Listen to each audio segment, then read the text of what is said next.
نحمده ونصلي ونسلم على رسوله الكريم أما بعد فأعوذ بالله من الشيطان الرجيم بسم الله الرحمن الرحيم قال النبي صلى الله تعالى عليه وسلم خيركم من تعلم القرآن وعلمه صدق رسول الله صلى الله تعالى عليه وسلم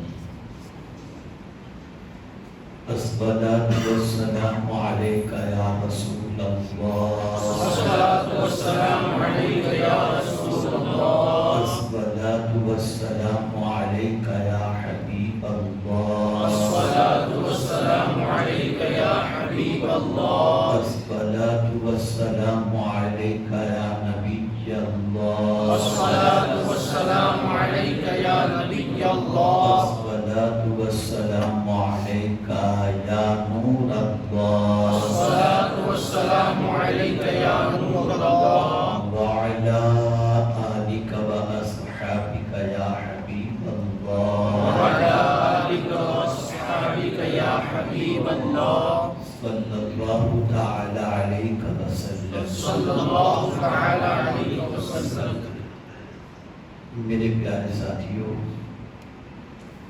آج بھروچ کی سرزمین پر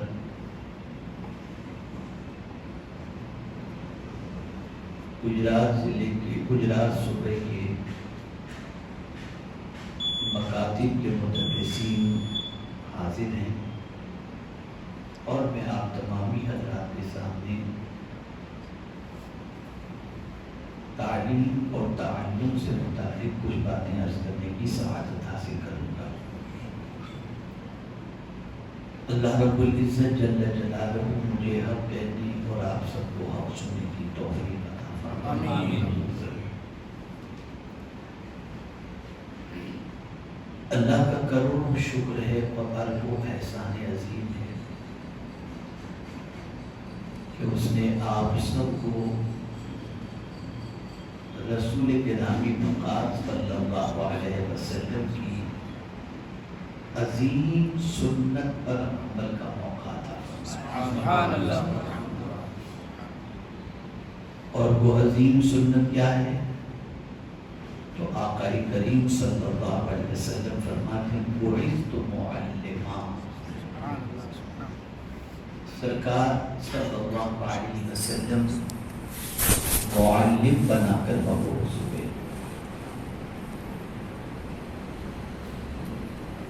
آقا کریم صلی اللہ تعالی علیہ وسلم سے محبت کرنے والا معلم، آقا کریم صلی اللہ تعالی علیہ وسلم سے عشق رکھنے والا معلم، وہ اپنی مرضی سے اپنی سوچ سے تعلیم کا اہتمام نہیں کرتا، نہ طریقہ اختیار کرتا ہے، بلکہ جس کے صدقے میں معلم بننے کا شرف حاصل ہوا اس رسول اعظم صلی اللہ علیہ وسلم کے فکر و طرز عمل کو اختیار کرنے کی کوشش کرتا۔ اللہ نے بہت سنہرا موقع کو عطا فرمایا کہ روزانہ آپ کے پاس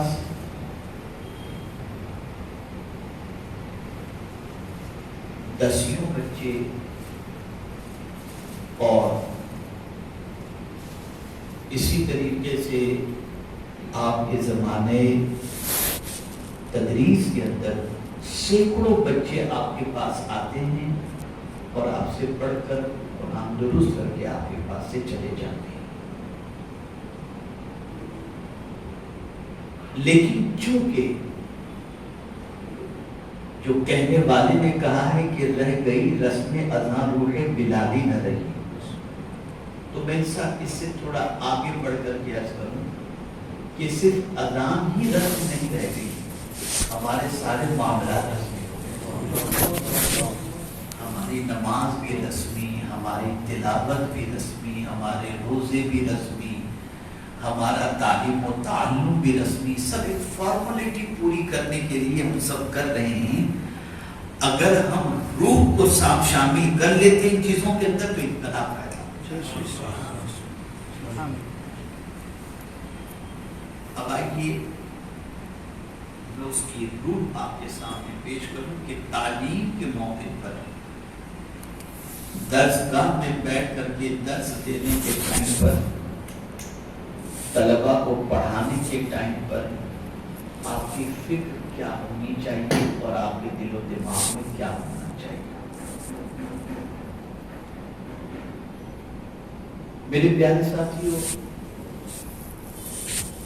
سب سے پہلی چیز ہے آپ کی نیت اور آپ کا مقصد. آپ کیوں پڑھا رہے ہیں؟ ابھی تک جو ہمارا مقصد رہا پڑھانے کا وہ یہ کہ مہینہ پورا ہوگا تو تنخواہ ملے.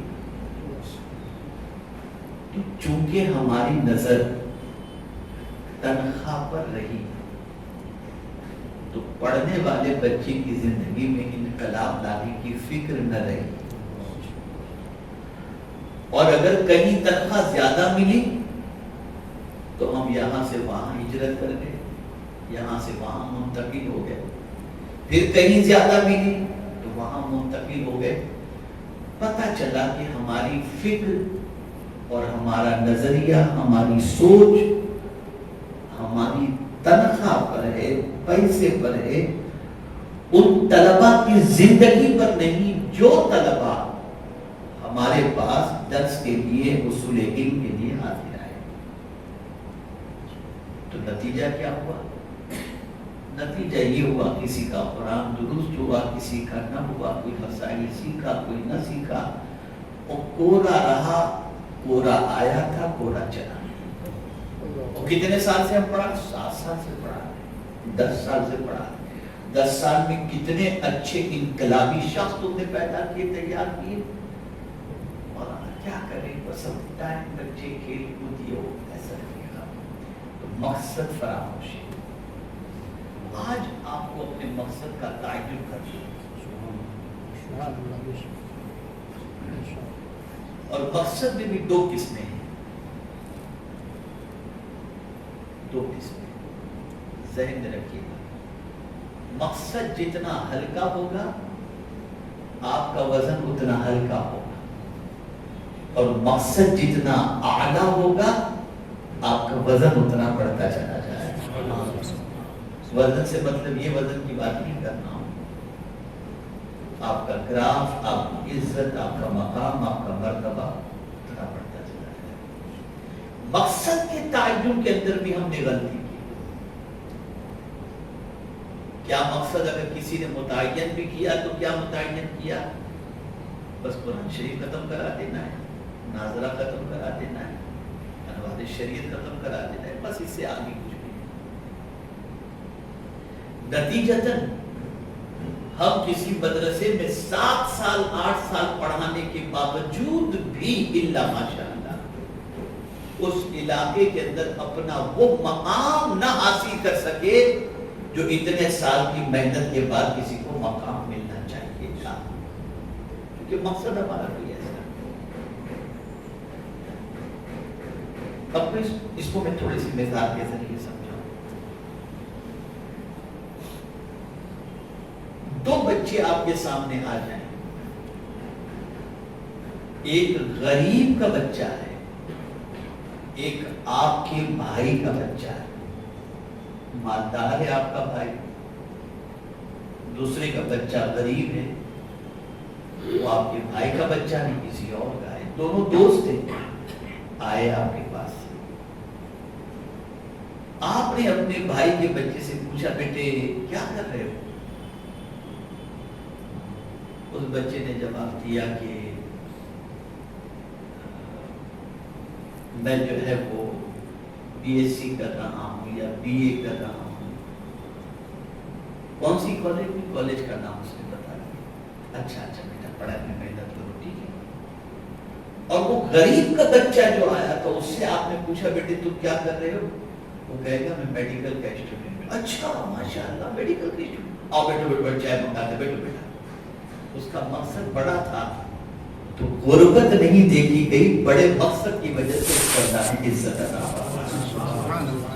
مقصد جتنا بڑا ہوگا عزت اتنی زیادہ ملے گی, مقصد جتنا ہلکا ہوگا مقام اتنا ہلکا ہوتا چلا جائے گا.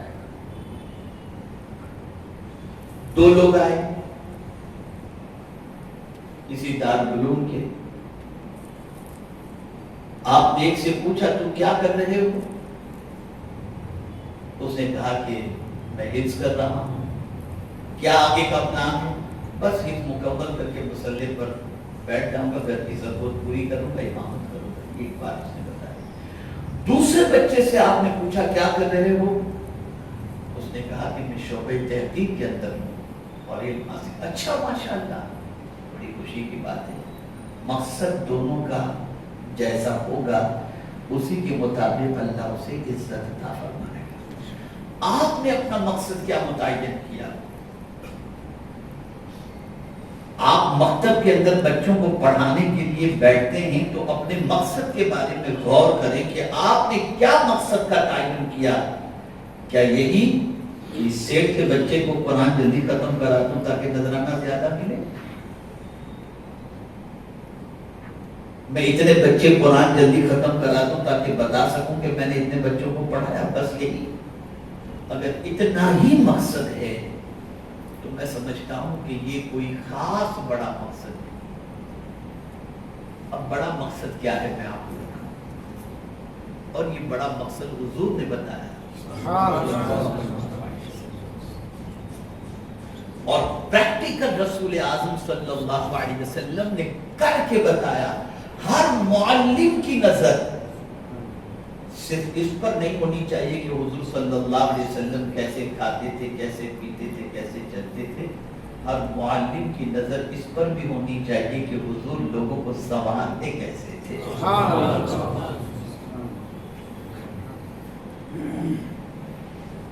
پیغمبر رحمت صلی اللہ تعالی علیہ وسلم کا مقصد کیا تھا؟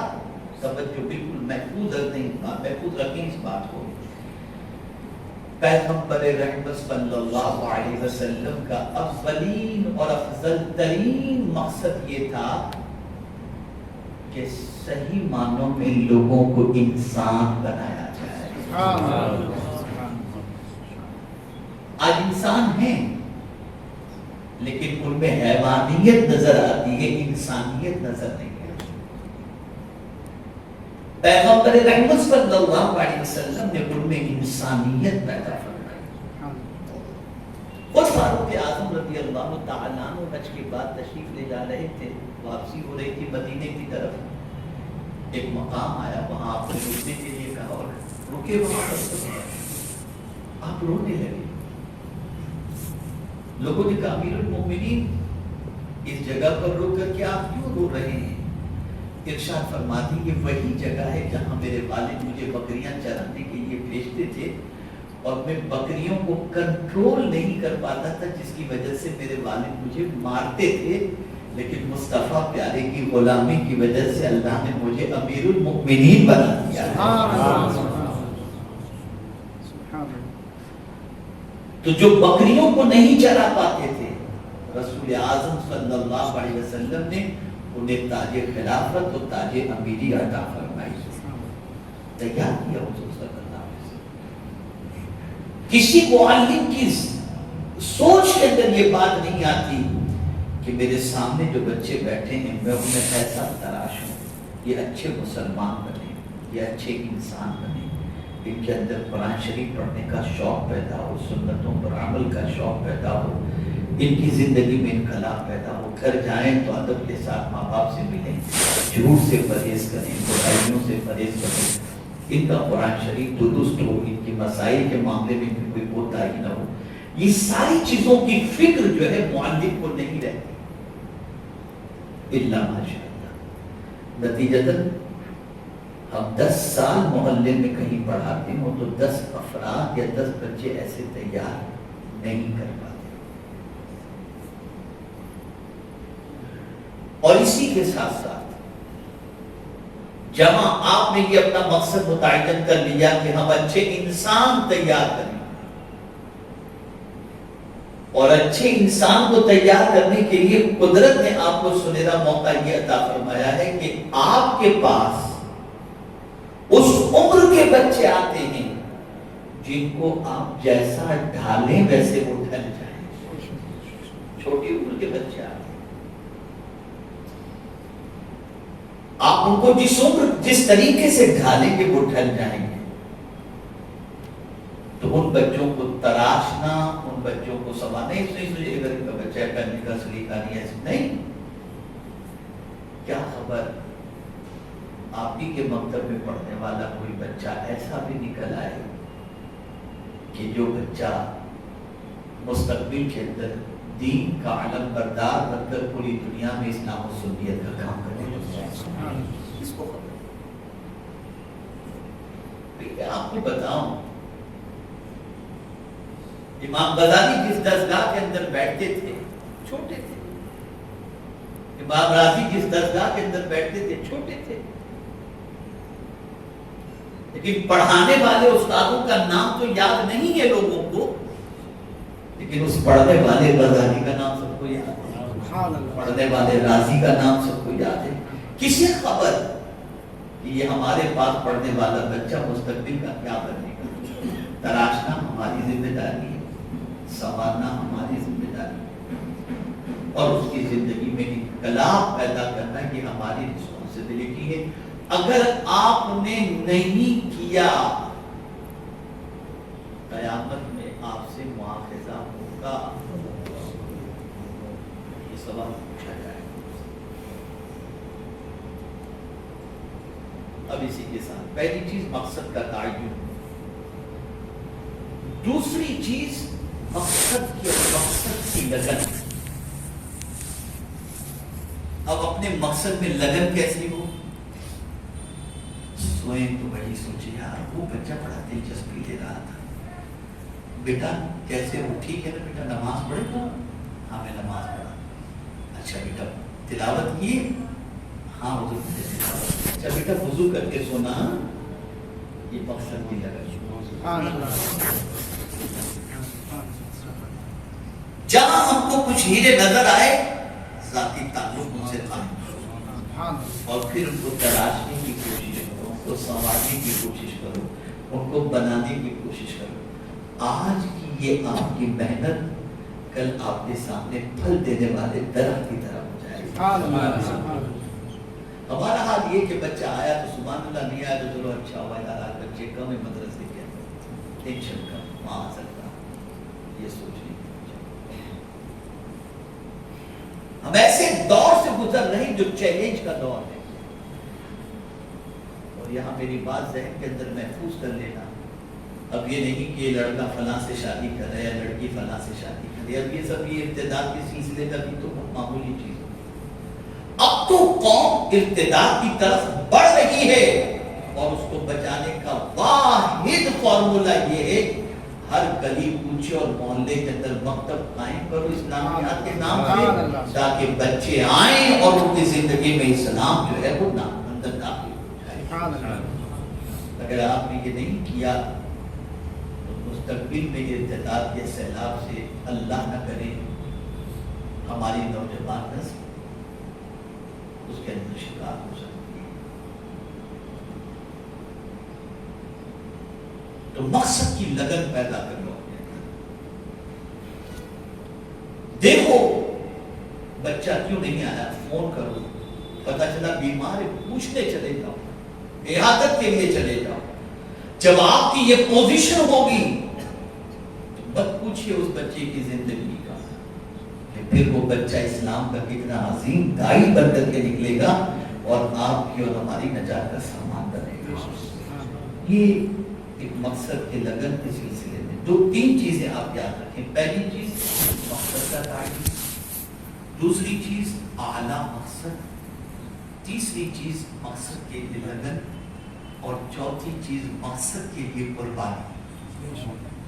چوتھی چیز مقصد کے لیے قربانی. جب تک کہ آپ کے اندر اپنے مقصد کو پائے تکمیل تک پہنچانے کے لیے قربانی کا جذبہ نہیں ہوگا، تب تک آپ اپنے مقصد کے اندر کامیاب نہیں ہو سکتے۔ میں خود اپنے بارے میں بتاؤں، اور بہت سارے ہمارے علامہ ظہیر مصباحی صاحب تشریف فرمائے، یہ بھی جانتے ہوں گے، ہر پڑھنے والے بچوں کے کچھ خاص اساتذہ ہوتے ہیں۔ یوں تو سب سے پڑھتے ہیں، لیکن کچھ اساتذہ مخصوص ہوتے ہیں۔ اور وہ کون سے اساتذہ مخصوص ہوتے ہیں؟ جس استاد کی پوزیشن یہ ہوتی ہے، بیٹا کوئی بات سمجھ میں نہ آئے تو کبھی بھی میرے پاس آ جانا، پوچھ لینا۔ جب کوئی استاد اپنے شاگرد سے یہ کہتا ہے نا، تو پھر وہ استاد جو ہے وہ شاگرد کا اہم استاد بن جائے گا۔ اور جو یہ کہے کہ پوچھو، دن خراب نہیں کرنا میری ہے، جو پوچھنا ہے بھی پوچھ لو، اس استاد کی اہمیت جو قربانی دیتا ہے۔ خود ہمارے استاد جب ہم حفظ کرتے تھے، عصر بات سنانے چلے جائیں، مغرب بات سنانے چلے جائیں، لیکن کبھی یہ نہیں فرمایا کہ یہ کوئی سنانے کا ٹائم، میرا آرام کا ٹائم، میری تفریح کا ٹائم نہیں۔ جب بھی مجھے یاد ہوتا میں سنانے چلا جاتا، وہ سن لیا کرتے تھے۔ آج ہم ان کا احترام کرنے کے لیے تو آئے۔ آپ ایسے استاد، آپ کو قربانی دیں گے۔ اب اگر میں قرآن کی روشنی میں آپ کا مقام بتاؤں تو آپ خود محسوس کریں گے کہ اللہ نے کتنا اونچا مقام آپ کو عطا کیا ہے۔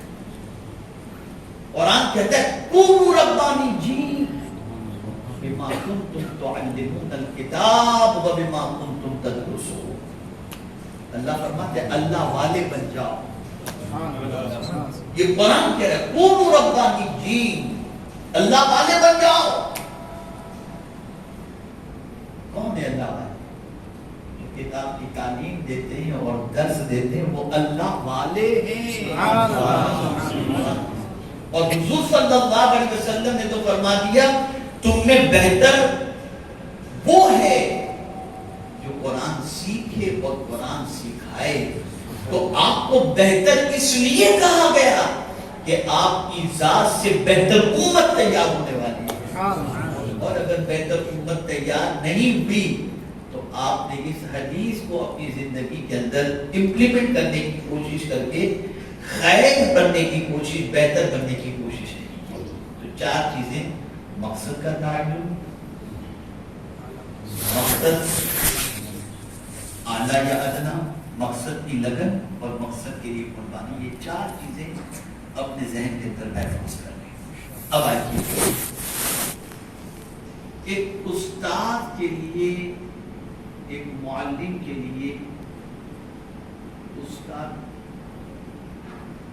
عمل کا دائرہ یا اس کے لیے میدان کتنا ہے؟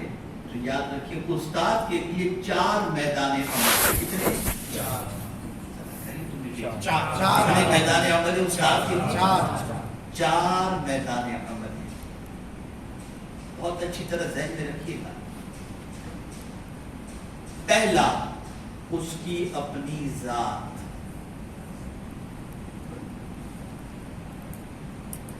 جیسی ڈائی ہوگی ویسا پروڈکشن۔ استاد کی اپنی ذات جو ہوتی ہے نا، اس کا بڑا دخل ہوتا ہے۔ تو سب سے پہلے ہر استاد کو اپنے آپ کو پرفیکٹ کرنے کی کوشش کرنی ہے۔ اب پرفیکٹ کس اعتبار سے؟ عادت کے اعتبار سے، اخلاق کے اعتبار سے، پہننے اوڑھنے کے اعتبار سے، بات چیت کرنے کے اعتبار سے، ان ساری چیزوں کے اعتبار سے استاد کو اپنے آپ کو پرفیکٹ کرنا ہے۔ میں ایک کی بات بعد میں کروں گا، پہلے میں عادت کی بات کر رہا ہوں۔ پہلے عادت، اس لیے کہ بچہ اپنے استاد کو جیسا کرتے دیکھتا ہے ویسا کرنے کی کوشش کرتا ہے۔ آپ نے کبھی نہیں سمجھا ہوگا، نہ سنا ہوگا، نہ سوچا ہوگا کہ ہماری حرکتوں کا اثر ہمارے بچوں پر کیا پڑتا ہے، لیکن استاد کے لیے جو میدان عمل ہے اس میں استاد کی اپنی ذات بڑی مؤثر ہے۔ اگر کسی نے حافظ ملت علیہ رحمۃ اللہ کو دیکھا ہو پھر آپ دیکھیں حضور حافظ ملت علیہ رحمۃ اللہ کی عادت کریمہ یہ تھی، چلتے تھے تو قرآن شریف پڑھتے ہوئے جاتے تھے، نگاہوں کو نیچے کر کے چلا کرتے تھے۔ اب جو شاگرد دیکھتا تھا جو شاگرد، کبھی حضور حافظ ملت کو اسے کہنے کی ضرورت پیش نہیں آئی کہ بیٹا تو قرآن پڑھو، تو دیکھ کر قرآن پڑھنے کا جذبہ پیدا۔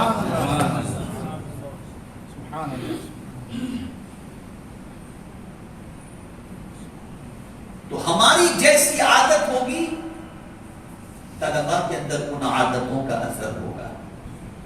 تو سب سے پہلے استاد کے لیے جو 4 میدان عمل ہیں ان میں پہلی چیز ہے کہ اپنے آپ کو کریکٹ کرو۔ نماز کا وقت ہو، مسجد کے قریب بھاگ جائیں گے ہم، تو ہمارے طلباء میں یہی عادت ہو، لیکن نماز کا وقت بیٹے چلو نماز پڑھ لیتے ہیں، استاد صف اول کے اندر، تو پھر ہمارا جذبہ ہوگا، طلباء کا جذبہ ہوگا کیا میں نے میرے استاد کی ایک نماز قضا ہوتی کچھ بھی نہیں سیکھا، جذبہ پیدا ہو۔ میں نے میرے استاد کو کبھی خلاف سنت چلتے نہیں دیکھا، میرے استاد کو میں نے کوئی ایسی فالتو گفتگو کرتے نہیں دیکھا۔ یہ ساری چیزیں اس بچے کی نگاہوں کے سامنے ہوں گی تو بچے کی زندگی جو ہے سمجھ جائے گی۔ تو پہلا استاد کے لیے میدان عمل ہے سیلف۔ اسی لیے حضور صلی اللہ علیہ وسلم یا کسی بزرگ کا قول ہے، من عرف نفسہ فقد عرف، جس نے اپنے آپ کو پہچان لیا اس نے خدا کو پہچانا۔ ہم اپنا احتساب کرنا شروع کریں،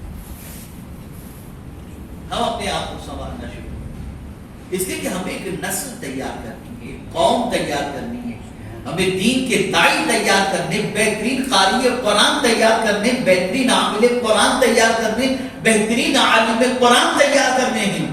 تو ظاہر سی بات ہے اگر کسی کو بالر بننا ہے، کرکٹر بننا ہے، بیٹسمین بننا ہے تو کسی کچے کے ہاتھ میں تو نہیں دیا جاتا، کوچ اسی کو رکھا جاتا ہے جو باریکی سے واقف ہو، تب جا کر کوئی اچھا بیٹسمین یا بالر بنتا ہے۔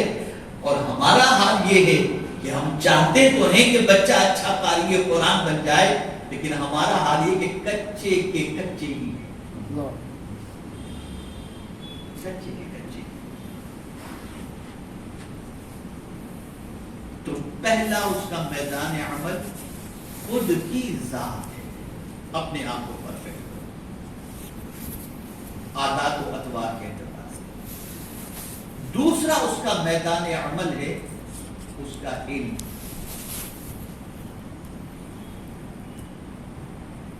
اب آپ کے برتن میں جو ہوگا وہی تو نکلے گا۔ اب برتن خالی ہے تو پھر اس میں سے تو کچھ نکلنا ہے نہیں۔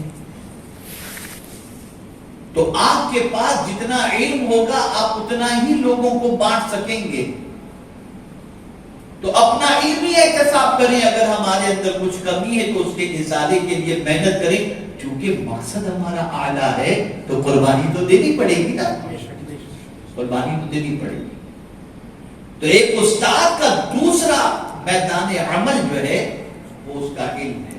اور یہ بات یاد رکھیں، جس کے پاس علم ہوتا ہے نا وہ پھٹے ہوئے لباس میں کیوں نہ ہو، اس کی وضع قطع چاہے کیسی ہی کیوں نہ ہو، دنیا اس کی محتاج رہتی ہے۔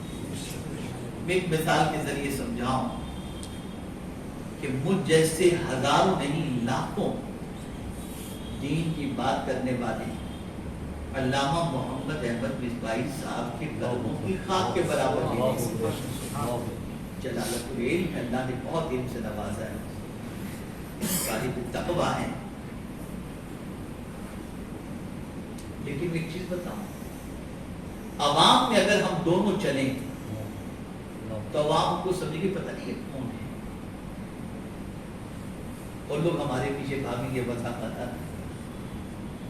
لیکن جو صاحب علم ہیں وہ دنیا کے کسی بھی خطے میں رہیں گے، وہ چاہیں گے کہ اللہ علامہ محمد احمد مصباحی کے علم کا کچھ چھینٹا ہمیں بھی عطا فرمائے، اور وہ کروڑوں کے اندر بھی چلے جائیں، علماء کی جماعت کے اندر چلے جائیں، جب وہ جائیں گے تو لوگ ان کی سادہ زندگی کو نہیں دیکھیں گے، ان کے علم کی وجہ سے انہیں اپنے سر پر بٹھاتے ہوئے دکھائیں گے۔ علم بہت ضروری ہے، علم عزت دیتا ہے، علم عزت دیتا ہے۔ اور یہ بات یاد رکھیں، جس کے پاس علم ہوتا ہے دنیا اس کی محتاج ہوتی ہے۔ ہمارے جتنے بھی یہاں احباب موجود ہیں، درسگاہ میں بیٹھ کر ناظرہ پڑھاتے تو ہیں، لیکن بڑی معذرت کے ساتھ آپ میں سے کوئی ایسا نہیں ہوگا، لیکن میں اپنا تجربہ ابھی ایک ہفتے پہلے کا بتاؤں۔ ایک صاحب مسجد کے امام تھے، ان کو جو ہے ایک قافلے کے اندر بھیجا گیا، ان سے کہا گیا بچوں کو دعائیں قنوت یاد کراؤ، ان کو خود کو دعائیں قنوت یاد کراؤ۔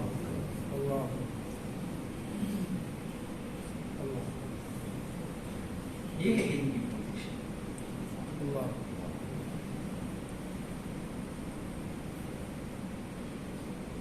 جائزہ لو اپنے علم کا، علم کے معاملے میں پرفیکٹ ہو جاؤ۔ کیا رکھا ہے واٹس ایپ کے اندر، کیا ایک دوسرے کو میسج کر کے اپنا ٹائم پاس اور ضائع کرتے ہو۔ حضرت امام مالک رضی اللہ تعالی عنہ کا معاملہ یہ تھا کہ پوری رات مطالعہ کرتے، اور جب نیند کا غلبہ ہوتا تو جس سبجیکٹ کتاب پڑھتے ہوتے اس سبجیکٹ کی کتاب کو سائڈ میں رکھ دیتے، چہرے پہ پانی مارتے اور دوسرے سبجیکٹ کی کتاب کو اٹھاتے۔ کسی نے پوچھا امام مالک آرام بھی تو کر لیا کرو۔ اب جب آپ سے ارشاد فرماتے دنیا ہم پر بھروسہ کر کے آرام کر رہی ہے کہ ان کے مسئلوں کا حل ہم پیش کریں گے، اگر ہم بھی آرام کرنے لگے تو دنیا والوں کے مسئلے حل کون کرے گا؟ یہ ہے معلم کی سچویشن۔ آپ روزانہ اپنے لیے مطالعہ، اور میں تو عرض کروں گا جو عالم ہیں ان کی بات الگ ہے، لیکن جو خالص حافظ ہیں ان کے لیے ضروری ہے کہ اسلامی تعلیمی نصاب جدید اس کو اپنے مطالعے میں رکھیں۔ نہ سمجھ میں آئے، مولانا ظہیر مصباحی صاحب، مولانا الطاف صاحب، یہ جتنے بھی ہمارے علماء یہاں پر بھروچ ضلع کے اندر، بڑودہ ضلع کے اندر جہاں جہاں بھی موجود ہیں، ان کے پاس جائیں اور ان کو سمجھے اور شرم محسوس نہ کریں۔ جو شخص علم حاصل کرنے میں شرم محسوس کیا وہ جاہل کا جاہل ہی رہے گا، جاہل کا جاہل رہے گا۔ تو علم اس کا دوسرا میدان عمل ہے علم۔ تیسرا اس کا میدان عمل ہے اس کا شاگرد۔ ہر شاگرد، ہر اسٹوڈنٹ ذہین تو نہیں ہوتا، وہ تو ذہن بھی ہوتے ہیں، شوق رکھنے والے بھی ہوتے ہیں۔ اس لیے کہ اسٹوڈنٹ کی تین طلبا کی کتنی قسمیں؟ تین۔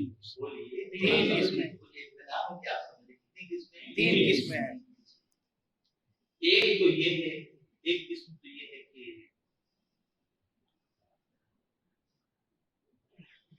بچہ پڑھنا نہیں چاہتا، ماں باپ جبرن پڑھنے کے لیے بھیجتے ہیں، ایک تو یہ ہو گیا۔ دوسری قسم جو بچے کی ہے وہ یہ ہے کہ بچہ پڑھنا تو چاہتا ہے، دلچسپی سے پڑھنا نہیں چاہتا، ایک فارمیلٹی پوری کرنا چاہتا ہے۔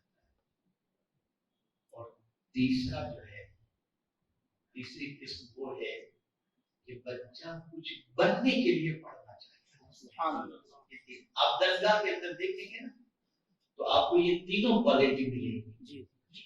ماں باپ کی ضد سے پڑھنے آنے والے بچے، یونی آنے والے بچے، اور کچھ بننے آنے والے بچے۔ تو آپ کی ذمہ داری یہ ہے کہ آپ کے بعد پڑھنے آنے والے بچوں میں آپ سلیکٹ کرو کون سا بچہ کیا بننا چاہتا ہے۔ ایسا نہ ہو کہ آپ سب بچوں کی طرح اس کے ساتھ ٹریٹ کرو، نتیجہ تک وہ بچہ بھی ضائع ہو جائے۔ محنت کرو اس کے پیچھے، وہ بچہ دین کا نمائندہ بن کر آپ کے سامنے۔ شاگرد یہ بہت اہم رشتہ ہے۔ شاگرد، استاد اور شاگرد کا رشتہ اتنا اہم ہے، ماں باپ سے بھی بڑھ کر۔ اعلیٰ حضرت نصیب البرکت امام عشق و محبت نے جب مصطفیٰ جان رحمت اللہ کو سلام کی مقبول سلام جب لکھا تو جب استاد اور ماں باپ کا تذکرہ آیا تو پہلے استاد کو لیا، میرے استاد و ماں باپ پہلے استاد کو لیا۔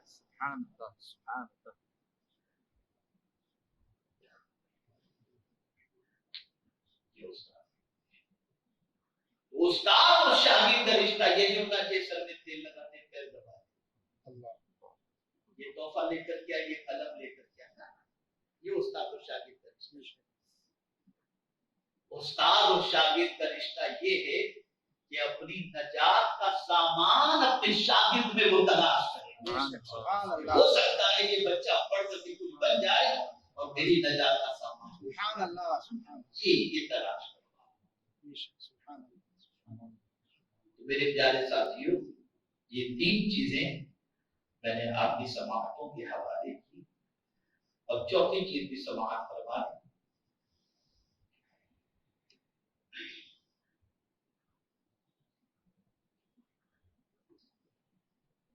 پہلی چیز 4 میدان عمل ہے استاد کے، پہلی اس کی ذات، دوسرا اس کا علم، تیسرا اس کا شان، اور چوتھی چیز اس تعلیم پر عمل، اس تعلیم پر عمل، اور یہی ہے تزکیہ، یہی ہے تزکیہ۔ آپ نے درسگاہ کے اندر بچے کو پڑھایا، بیٹے جھوٹ مت بولنا، اس پر پریکٹس کرتے بتا، پریکٹس کروائیے، اس تعلیم پر عمل کروائیے۔ تو جہاں سے ابتدا ہوئی کہ آپ کے کردار سے، آپ کی ذات سے، وہی اینڈ بھی ہو رہا ہے کہ وہ آپ کی ذات کا اثر آپ کے طالب علم کی زندگی میں چلا جاتا ہے۔ تو اس تعلیم پر عمل، یہ استاد کے میدان عمل، یعنی 4 میدان عمل ہیں۔ آپ آج سے اپنا مقصد متعین کریں اور اس مقصد کو لے کر کیا یاد رکھیں، یاد رکھیں، یاد رکھیں۔ گھر سے بائک لے کر مدرسے جانا، یا سفر کر کے ٹرین سے کسی علاقے میں جانا، یا ہوائی جہاز سے اڑ کر کسی شہر میں جانا، اور اس طرح سے ہجرت کرنا کسی مقصد کے تحت، یعنی تعلیم کی خاطر، تبلیغ کی خاطر، یہ ہجرت سب سے افضل نہیں ہے، یہ جانا سب سے افضل ہے۔ اگر آپ اپنے شہر ہی کے اندر ہیں تو کہیں نہیں جاتے، کسی تقریر میں نہیں جاتے، کسی تبلیغ کے کام میں نہیں جاتے، اپنے شہر ہی میں، لیکن آپ کے اندر یہ کوالٹی پائی جاتی ہے تو آپ افضل ہیں۔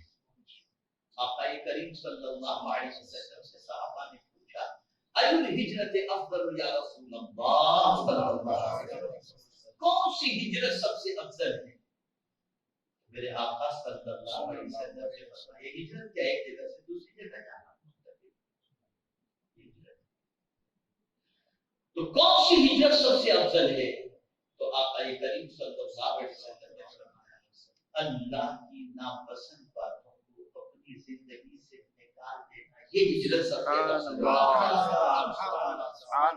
ہم نے اپنے وجود سے ہر چیز کو نکال دیا، ہم خود نہیں نکلے، گناہوں کو نکال دیا، نافرمانی کو نکال دیا، اس سے رشتہ ہم نے توڑ دیا۔ سرکار صلی اللہ علیہ وسلم یہ ہجرت سب سے افضل ہے۔ میرے پیارے ساتھیوں، آج کی اس مختصر سی نشست سے آپ کو آپ کی ذمہ داری کا احساس، آپ کے طریقہ کار سے متعلق کچھ باتیں مجھے آپ کی سماعتوں کے حوالے کرنی تھی، اس لیے کہ میں یہ چاہتا ہوں، میری اپنی خواہش ہے اور اس کے لیے اللہ کی توفیق سے تھوڑی بہت کوشش کرتا ہوں، اور وہ میری خواہش یہ ہے کہ اگر کوئی بچہ کسی سے کہہ دے کہ میں سنی دعوت اسلامی کے اسلامیات میں پڑھ کر کے آیا ہوں، مکتب میں پڑھ کر کے آیا ہوں، تو ہر آدمی کے ذہن میں یہ بات آئے گا کہ یار وہاں کا پڑھا ہوا ہے نا، یار بہت اچھا انسان، ہماری پہچان، اس کا قرآن بہت اچھا ہوگا، اس کا عمل بہت اچھا ہوگا، اس مسائل پہ بہت اچھا ہوگا، اخلاق میں بہت اچھا ہوگا. یہ ہماری پہچان ہونی چاہیے.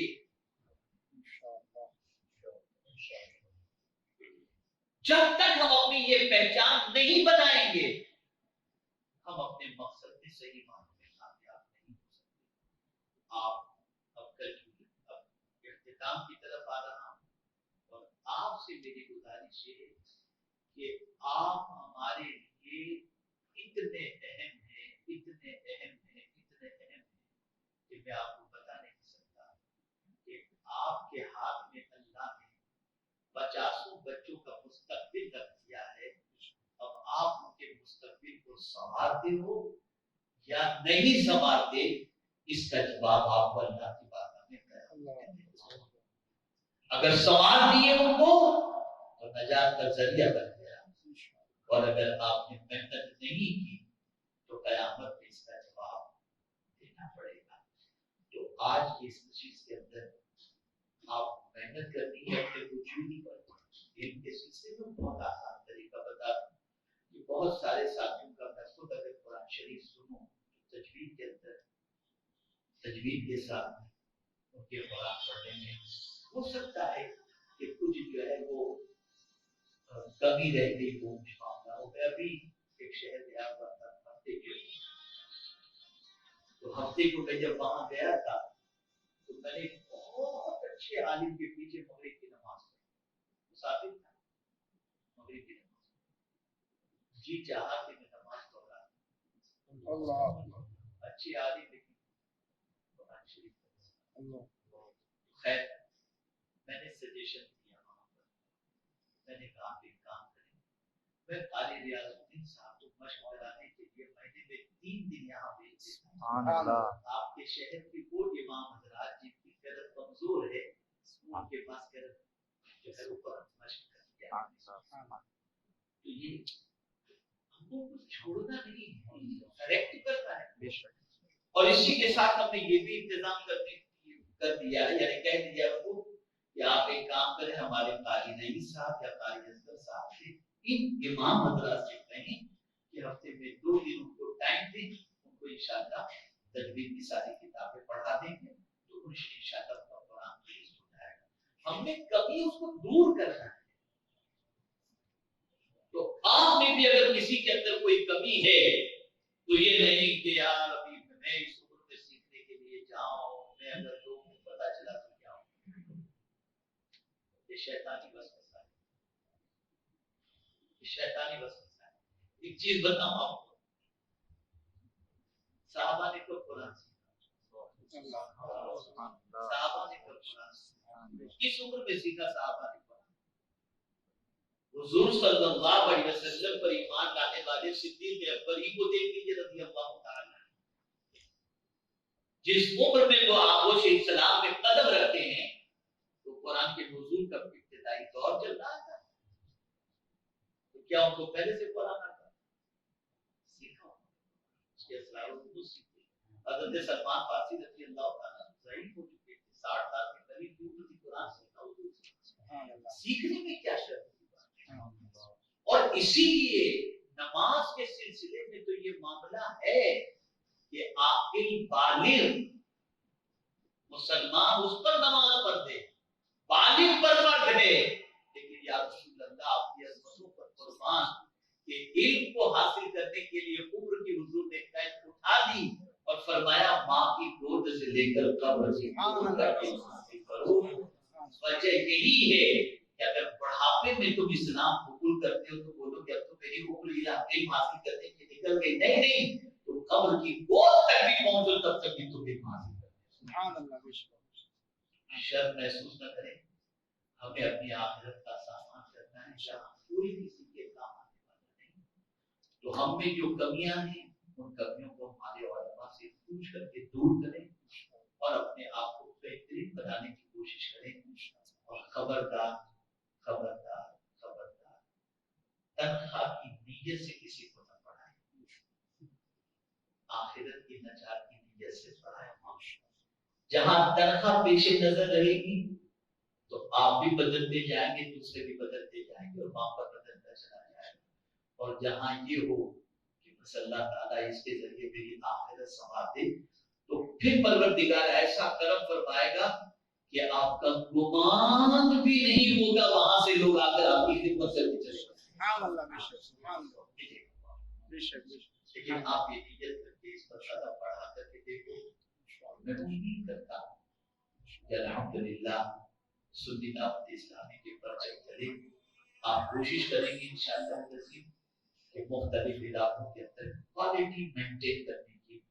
اور میں یہ خوشخبری بھی آپ کو سنا دوں, خاص طور پر ابھی ہم کے گجرات صوبے کے لیے ہم یہ کر رہے ہیں, اعلان کر رہے ہیں کہ جتنے بھی چونکہ مکاتب جو چل رہے ہیں وہ الگ الگ علاقوں میں الگ الگ نام سے چلتے ہیں, لیکن ہر جگہ پر سنی دعوت اسلامی کے تحت چلنے والے مکتب کے نام کے آگے اسلامیات, اور اب نئے جو بھی مکاتب قائم کیے جائیں گے وہ اسلامیات کے نام ہی سے قائم کیے جائیں گے, تاکہ پتہ چلے کہ اسلامیات بھی سنی دعوت اسلامی کا مکتب ہے. ٹھیک ہے, تو ہم انشاءاللہ 3 سال میں ایک مرتبہ تعلیمی کانفرنس کریں گے صوبائی سطح پر, اور اس کے اندر جتنے مکاتب چلتے ہیں ان مکاتب کے بچوں کے امتحان کے ساتھ ساتھ ہر طریقے کے امتحان کے ساتھ ساتھ ہم دیکھیں گے کہ اس کے اندر کس علاقے کا بچہ اچھی پوزیشن پر ہے, کہاں تعلیم اچھی ہو رہی ہے, کیا ہو رہا ہے. ساری چیزوں کی جانچ کے بعد جس مکتب کے طالب علم اول نمبر پر آئیں گے اس مکتب کے مدرس کو انشاءاللہ عمرے کا ٹکٹ دیا جائے گا. سبحان اللہ. تو ہم یہ چاہتے ہیں یہ صرف اس لیے کہ انہوں نے مدینے والے کے مشن کو زندہ کیا, مدینے والے کی مدینے والے سرکار کی بارگاہ کی حاضری نصیب, یہ انشاءاللہ نصیب ہوگا. تو آپ سے گزارش ہے توڑ محنت کریں, اور بچوں میں اخلاقی, علمی, عملی کسی قسم کی کوئی کوتاہی نہ رہ جائے, اس کا بھرپور خیال کریں. مجھے خوشی ہے کہ الحمدللہ اس ضلع کے اندر اور اس صوبے کے اندر کام اچھی طریقے سے ہو رہا ہے. اور اگر آپ کو ارتداد سے بچانا ہے تو آپ کو بہت محنت کرنی پڑے گی.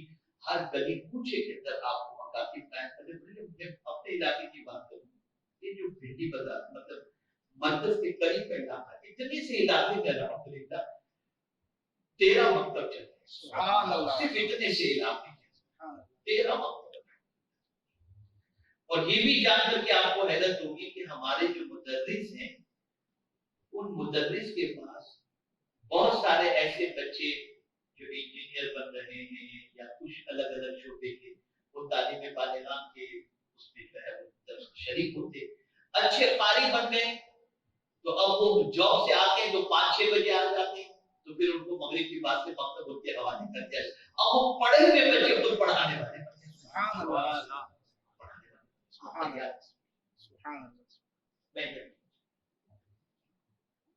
اور الحمدللہ نصاب تیار ہو رہا ہے, تو پھر قریب آپ کی خدمت میں پیش کر دیا جائے گا. بس آپ کوشش کریں اور نتیجہ اللہ پر چھوڑ دیں, وہ بہتر ہی کرے گا انشاءاللہ.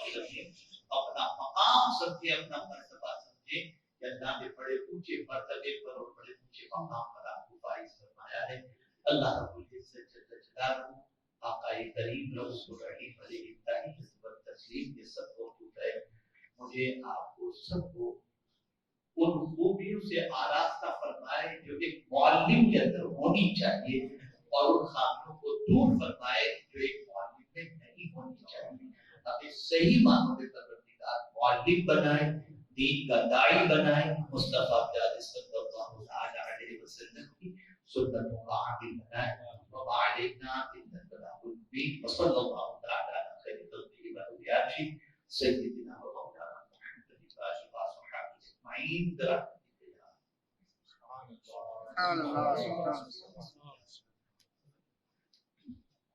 السلام علیکم.